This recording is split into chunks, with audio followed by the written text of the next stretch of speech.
जैसे ही जुड़ेंगी अनिला जी को हम फिर जोड़ते हैं। शादाब रिजवी मेरे साथ मौजूद हैं, मेरठ से बहुत ही जाने माने पत्रकार हैं। क्या कारण रहा शादाब जी कि इस बार पश्चिम उत्तर प्रदेश में मतदान का प्रतिशत कम रहा? रीजन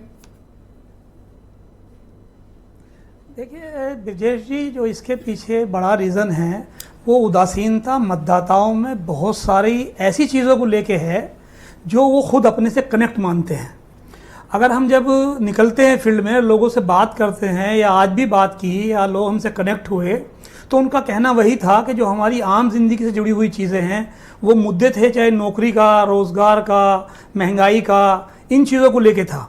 तो एक तो ये तो वो मुद्दा था जो उनसे अपनी नाराज़गी जता रहे थे। और जब उनसे हम कहते थे कि वोट का परसेंटेज कम हो जा रहा है, तो इस वोट के परसेंटेज से तो आप सरकार बदल सकते हैं, सरकार बना सकते हैं, अपने मुद्दे सुलझा सकते हैं। तो कहीं ना कहीं उनमें एक आस्था वाली बात आती थी। वो आस्था मैं इस तरह पेश करूंगा कि जैसे कोई मेरे से जुड़ा हुआ है और मेरे खिलाफ जाना नहीं चाहता, तो मेरे खिलाफ अपनी आवाज़ ही बुलंद करना नहीं चाहता, तो इसलिए शांत रहना चाहता है, चुप रहना चाहता है। तो क्या एक पर्टिकुलर तबका आपका मानना है कि वोट देने नहीं निकला? कई लोग, काफी जगह। मैं आपको भी बागपत की बात करूं आज की, तो बागपत के खुद बड़ौत इलाके की बात करूं तो वहां का व्यापारियों के मैं अगर नाम न लूं, ऐसे ही बता दूं आपको, तो खुद उनको कहना था कि हम जीएसटी को लेके परेशान हैं, तमाम चीज़ों को लेके परेशान हैं, लेकिन क्या करें, वोट जो है हम 5 लोग थे, हमने 2 ने दे दिया है, अब देना भी है, लेकिन जहां देना है वहां हम देना भी नहीं चाह रहे हैं। तो ये आज मैं बड़ौत की बात कर रहा हूं आपसे, मैं मेरठ की आज बात कर रहा हूं आपसे। पहले मुझे बागपत पर थोड़ी क्लैरिटी दीजिए कि वहां पर लास्ट टाइम जितना मुझे याद है 63% के आसपास पोल 2019 में हुआ था, इस बार मैं देख रहा हूं 50-52% पे रुका हुआ है। इतना मेजर डिक्लाइन तो किसी सीट पे नहीं होगा। क्या आरएलडी और बीजेपी का गठबंधन ग्राउंड पे क्लिक नहीं किया क्या? वोट क्यों कैसे कम हो गया? जी बिल्कुल सही कह रहे हैं। दरअसल वहां क्या है, जो आरएलडी और बीजेपी का गठबंधन है, वो गठबंधन जो था, आप ये मान के चलिए कि वो जाटों का गठबंधन हुआ, चौधरियों का गठबंधन था, है ना। क्योंकि आरएलडी के साथ जो बड़ा वोट बैंक यहाँ था वो मुस्लिम था या अदर कास्ट थी, तो वो मुस्लिम इस गठबंधन भले ही भारतीय जनता पार्टी के साथ हो गया, एनडीए के वो शामिल हो गए, लेकिन वो कहीं दिल से नहीं जुड़ पाए। वो सिर्फ सत्ता के साथ थे तो अपना दिखाने के लिए। क्या ये जो बीजेपी के घनघोर समर्थक थे बागपत में, ये नलके पर नहीं गए क्या? जी नहीं गए, सिर्फ चौधरी लोग ज्यादा गए। ओके, सिर्फ जाट लोग गए, नॉन जाट नहीं गए, या फिर उन गांवों से ज्यादा गए, शहर के अलावा।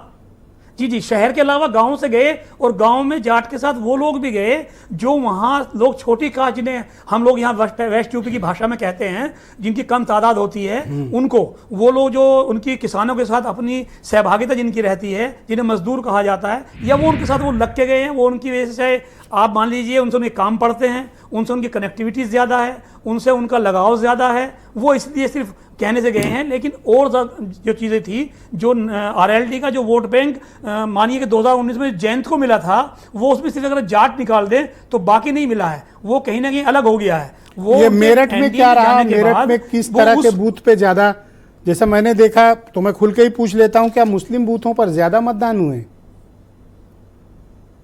मुस्लिम बूथों पे 100% ज़्यादा मतदान हुआ है, बिल्कुल 100% ज़्यादा मतदान हुआ है। अगर हम शहर की बात करें तो शहर का जो पुराना शहर है वो मुस्लिम बाहुल्य इलाका माना जाता है, या फिर एक नया इलाका बनता है लिसाड़ी गेट या दूसरा समर गार्डन, वहाँ जितने बूथ थे सब बूथों पे लंबी लंबी लाइन रही, सब बूथों पे ज़्यादा वोटिंग हुई, खासकर महिलाओं में ज़्यादा उत्साह दिखाई दिया।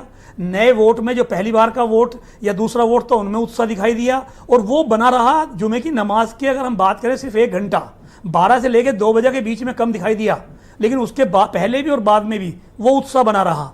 और उसके इतर अगर मैं बात करूं, जो सबसे हार्डकोर जगह मानी जाती है भारतीय जनता पार्टी या विपक्ष के इतर, वो शास्त्री नगर है, साकेत है, दूसरी जगह में मेले में महानगर की बात कर रहा हूं, तो वहां आपके मंत्री से लेके कंटोनमेंट का भी इलाका उसमें है, पूर्व विधायक, जी मंत्री, विधायक, पूर्व विधायक, वो लोगों को घर घर जाके वोटिंग के लिए कहते रहे, लेकिन वो परसेंटेज निकल के नहीं आई सामने जो ज्यादा से ज्यादा वोटिंग होती, तो वो दिखी नहीं है। अब वो जो कागजों तो आपके मुताबिक इस बार का जो चुनाव है वो नजदीक का है बागपत और मेरठ में, या फिर बीजेपी के लिए इजी रहेगा आरएलडी के लिए? बागपत में एक बार ये हो सकता है कि कहीं आरएलडी वाला जो गठबंधन है वो थोड़ा अप हो जाए, क्योंकि वो बेहतर माना जा रहा है वहाँ, क्योंकि उसके चौधरी के अलावा दूसरे वोट जो उनके कनेक्टिविटी वाले वोट हैं वो ज़्यादा वोट उनको मिल जा रहे हैं। लेकिन मेरठ में जो है आप इसको कह सकते हैं, जैसे देशी भाषा में मैं पर एक बात मुझे समझ में नहीं आई शादाब तलवार भाई, की धार भी इसे कहा जाता है। छपरौली में सिर्फ 45% वोट पड़ा, वो तो उनका मतलब एक तरह से राजधानी है। अब देखिए वहाँ के विधायक जो हैं आसपास, जो जितने वहाँ के विधायकों की बात करें, एक अजय जी वहाँ के विधायक हैं उसी ज़िले के, तो वो कहते थे जब टिकट हुआ सांगवान जी को कि मैं सबसे सीनियर था, मुझे मिलना चाहिए था टिकट, या फिर वो ये कहते थे कि मुझसे मशवरा कर लिया जाता। अब जब वो नहीं तो कहीं कसक तो होगी। अभी आज सत्यप्रकाश सत्यपाल जी पूरे अनिला जी मेरी आवाज़ आ रही है MP, वो वहाँ गए आज, उन्होंने ऑलराइट शादाब भाई, मैं आपको नेक्स्ट राउंड में कनेक्ट करता हूँ।